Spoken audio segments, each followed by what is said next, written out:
Assalamualaikum warahmatullahi wabarakatuh. Hari ini kami dari kelompok satu akan mempresentasikan bab satu dan bab 15 dari Introduction Economics Development a Global Perspective. Saya Hamzah Fikri dengan NIM akhir 054, Ibnu Zidan dengan NIM 068, dan Bintang Raspati dengan NIM akhir 057. How living levels differ around the world. Bank Dunia memperkirakan pada tahun 2017 bahwa 768,5 juta orang, di mana hampir 3/4 miliar orang hidup di bawah garis pendapatan kemiskinan ekstrim. Itu hidup dengan sekitar 1,40 dolar per hari simultan dalam kesehatan, gizi, pendidikan dasar, jenis dan bahan bakar memasak, sanitasi, air minum, bahan pada tahun 2018 PBB memperkirakan dalam indeks kemiskinan multidimensi yang dihuni oleh hampir 1,3 miliar orang kekurangan akut. Salah satu komunitas termiskin mungkin tinggal di daerah pedesaan terpencil di timur bagian Afrika, di mana banyak kelompok rumah-rumah kecil berisi kelompok-kelompok yang diperluas keluarga. Sebagian besar makanan ditanam oleh orang yang mengkonsumsinya, dan beberapa berteduh dan perabotan sering dibuat oleh mereka yang menggunakannya. Kondisi kehidupan rata-rata berbeda secara drastis, sangat tergantung di mana seseorang dilahirkan. Negara secara keseluruhan dibagi menjadi 4 kelompok berdasarkan tingkat rata-rata mereka berpendapatan atau standar orang hidup dalam kemiskinan pendapatan ekstrim atau menderita kekurangan multidimensi akut di berbagai bidang seperti nutrisi, kesehatan, dan pendidikan dasar atau keduanya.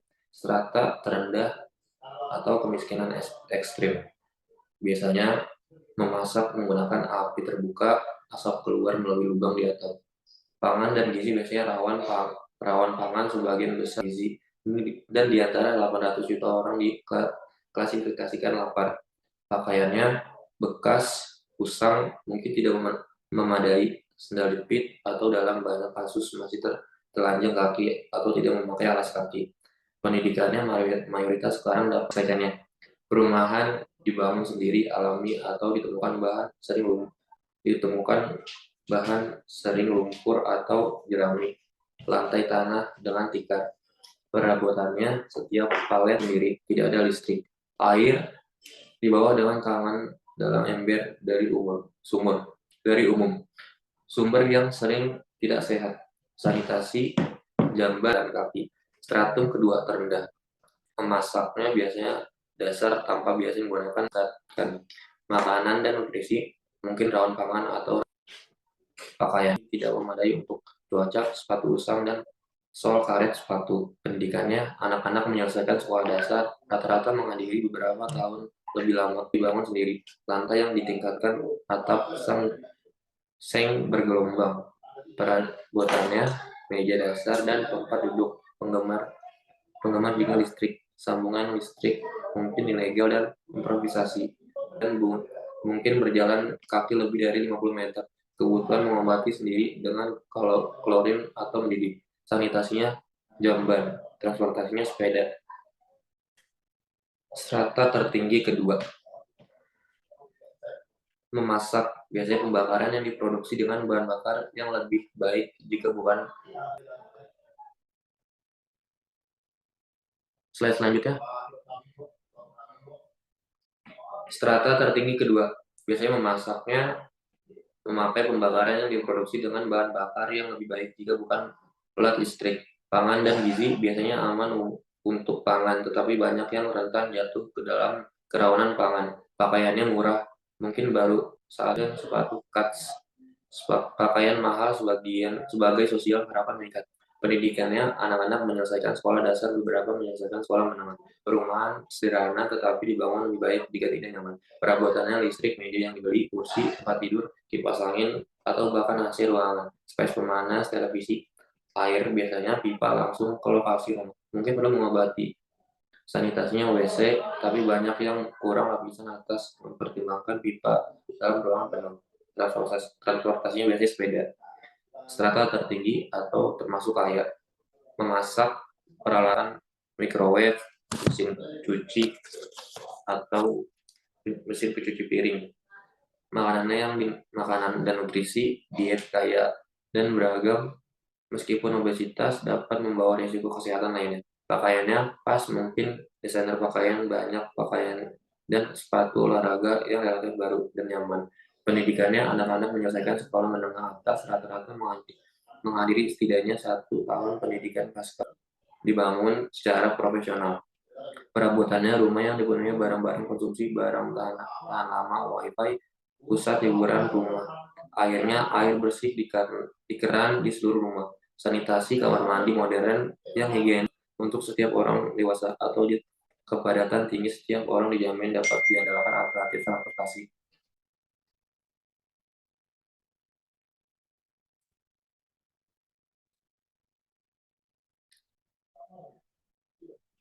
Slide selanjutnya.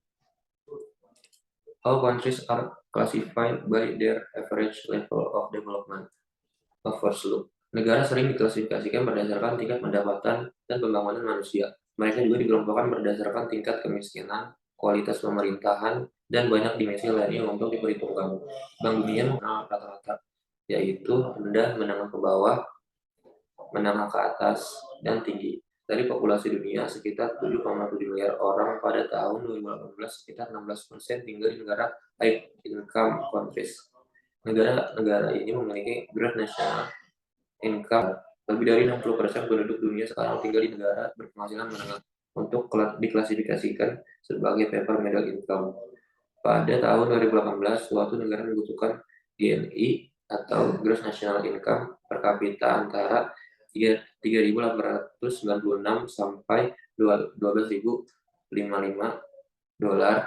Lower middle income countries memiliki GNI per kapita tahunan antara 966 dolar sampai 3.895,9 dolar. Sekitar 3/4 miliar orang, kira-kira 10% dari penduduk dunia populasi, tinggal di dengan GNI per kapita di bawah 1.026 dolar.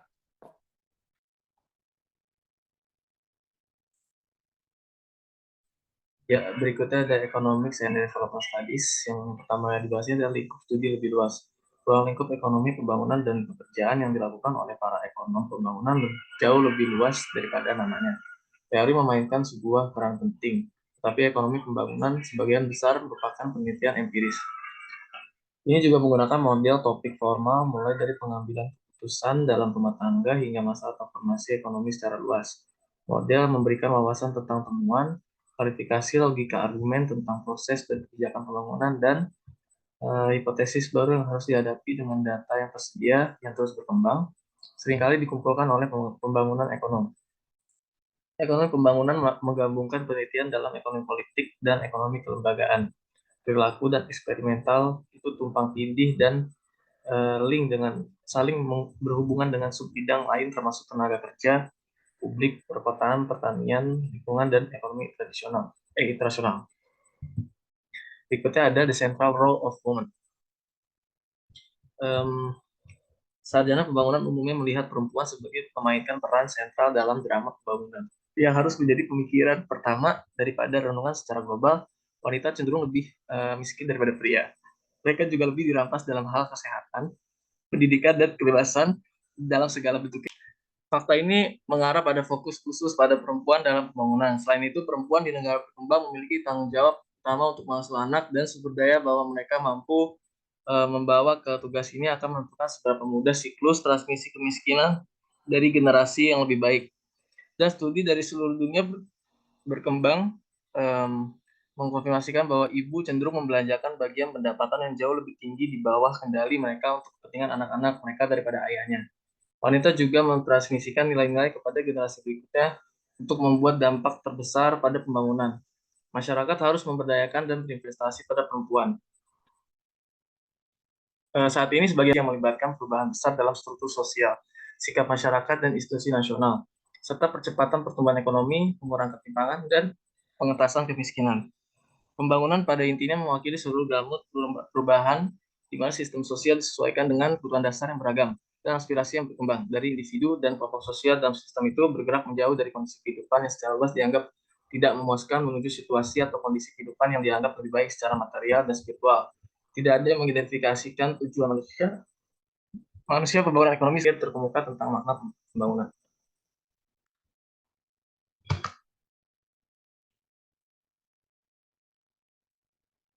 Berikutnya ada the meaning of development, Amartya Sen capability approach. Pandangan bahwa pendapatan dan kekayaan bukanlah tujuan itu sendiri, tetapi instrumen untuk tujuan lain, kembali setidaknya sejauh Aristoteles. Amartya Sen, pemenang hadiah Nobel, kemampuan sebagai orang miskin atau tidak miskin. Seperti yang dikatakan Sen, ekspansi produksi komoditas dihargai pada akhirnya bukan untuk kepentingan sendiri, tetapi sebagai sarana untuk kesejahteraan dan kebebasan manusia. Itu finance and fiscal policy development. The role of the financial system in economic development.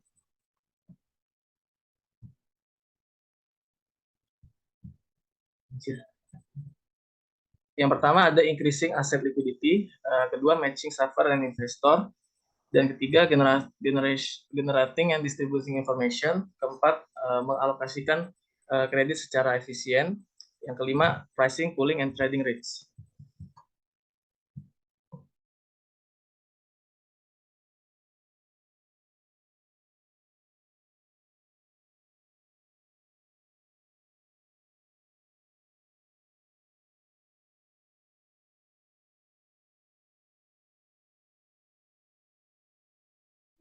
Yang selanjutnya itu the role of central banks and alternative agreements.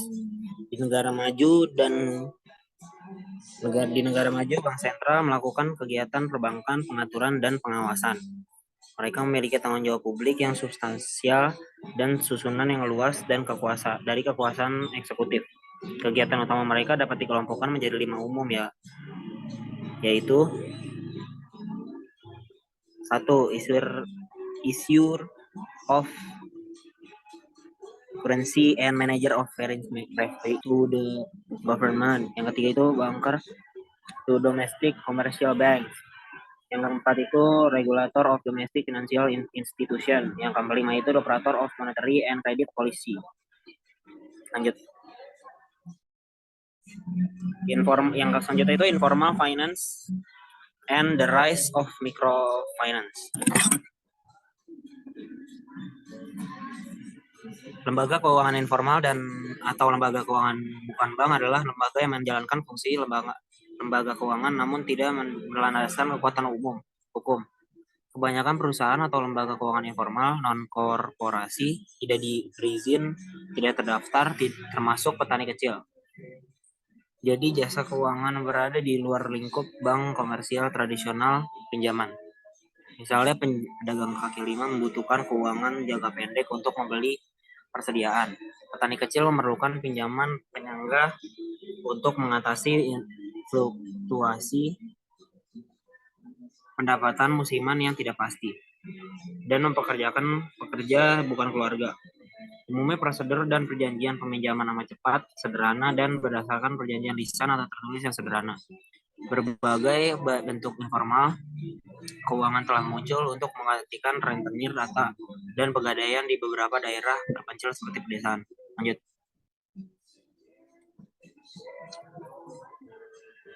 Yang selanjutnya itu microfinance. Microfinance atau keuangan mikro merupakan penyediaan layanan keuangan yang seluas-luasnya seperti deposito, pinjaman, jasa pembayaran, transfer uang, dan asuransi bagi masyarakat yang kurang mampu, berpenghasilan rendah, serta kepada usaha-usaha kecil atau mikro. Microfinance biasa dikenal sebagai pembiayaan mikro atau kredit mikro, yaitu aktivitas pembiayaan yang ditujukan untuk nasabah berpenghasilan rendah di mana pada umumnya belum terjangkau oleh bank umum. Hadirnya microfinance tentu sangat menguntungkan bagi masyarakat yang menengah ke bawah. Pasalnya peminjaman modal usaha melalui bank konvensional cenderung sulit dikarenakan masyarakat menengah ke bawah tidak memiliki jaminan pasti, misalnya pendapatan tetap maupun aset. Microfinance merupakan salah satu strategi potensial dalam upaya penanggulangan masalah kemiskinan. Akses terhadap jasa keuangan mikro memungkinkan masyarakat yang kurang mampu dalam meningkatkan pendapatan, peningkatan aset, mengurangi kerentanan terhadap guncangan eksternal, mengelola simpanan dana masyarakat menengah ke bawah, serta terciptanya lapangan pekerjaan. Lanjut.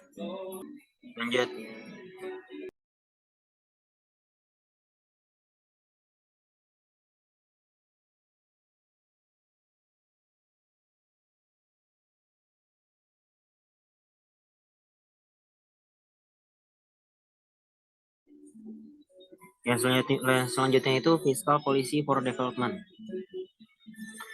Makro, stabilitas, dan mobilitas sumber daya. Kebijakan keuangan berkaitan dengan uang, bunga, dan alokasi kredit. Kebijakan fiskal berfokus pada perpajakan dan pengeluaran pemerintah. Bersama-sama mereka mewakili sebagian besar kegiatan sektor publik. Sebagian besar upaya stabilitas telah terkonsentrasi pada mobilitas sumber daya untuk membiayai upaya pembangunan publik yang penting harus berasal dari sisi pendapatan. Pinjaman publik dalam dan luar negeri dapat mengisi beberapa kesenjangan tabungan, tapi dalam jangka panjang itu adalah pengumpulan yang efisien dan adil. Pajak pemerintah harus berdasarkan aspirasi pembangunan mereka. Dengan tidak adanya pasar uang yang terorganisir dengan baik dan dikendalikan secara lokal, sebagian besar negara-negara berkembang harus bergantung pada langkah-langkah fiskal untuk menstabilkan ekonomi dan untuk memobilisasi sumber daya domestik. Sistem keuangan dalam pembangunan ekonomi. Secara umum, perbedaan dibuat antara sektor real dan sektor keuangan. Terminologi ini sangat disayangkan karena menunjukkan bahwa sektor keuangan sesuatu yang kurang nyata. Kesan ini didukung oleh pandangan bahwa sektor keuangan hanya pelengkap ekonomi real. Sebagai ekonom, Joan Robinson dengan terkenal mengatakan, di mana perusahaan memimpin, keuangan mengikuti. Tentu ada benarnya pepatah ini. Untuk sebagian besar permintaan keuangan jasa berasal dari aktivitas perusahaan non-keuangan. Tapi ada bukti-bukti keuangan juga dapat menjadi faktor pembatas dalam pembangunan ekonomi. Itu kebutuhan keuangan dapat dilihat di mana-mana di negara berkembang.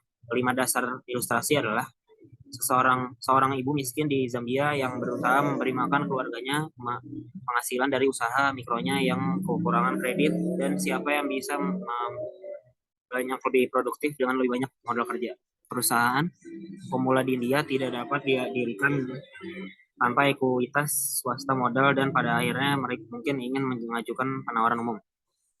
Terus yang ketiga, seorang petani di tanah terkaya di dunia Ukraina yang tidak bisa menanam karena keuangan kredit untuk membeli bibit.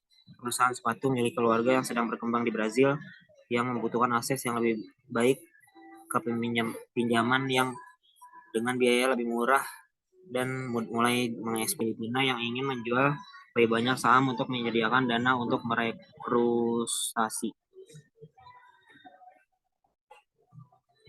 Apa yang begitu penting tentang keuangan? Sektor keuangan menyediakan 6 besar fungsi yang penting bagi di tingkat perusahaan maupun di tingkat ekonomi secara menyeluruh.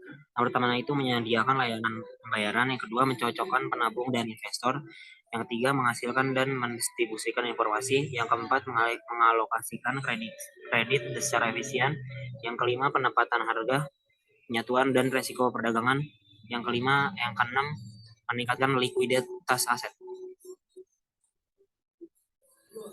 Lanjut. Sekian dari presentasi kelompok kami. Terima kasih.